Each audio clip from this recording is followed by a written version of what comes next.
Ito yung lugar kung saan ako pinanganak. Dito ako lumaki. Dati ang bahay namin dito, yari sa kawayan, yari sa dahon ng nyug. Masipag ang tatay ko. Talaga nagsikap siya. Ngayon ito na ang bahay namin. Bahay nila, hindi namin. Bahay nila. Bahay ng tatay ko. Yan na. Meron siyang pangarap talaga na inabot niya.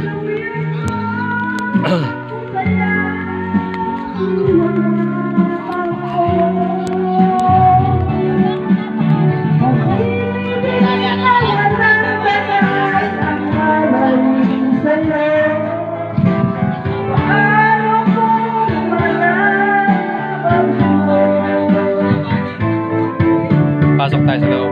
Tingnan natin. Ito yan.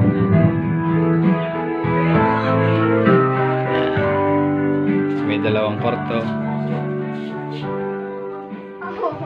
Sarado. Tatlong kwarto pala to.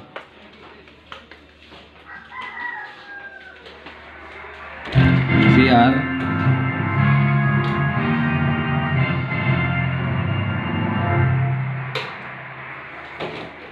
And then kusina.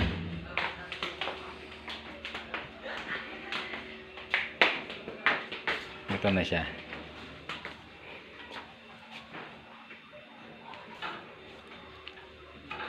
Napakalaki ng pagbabago. Kapag may pangarap, walang imposible. Matutupad.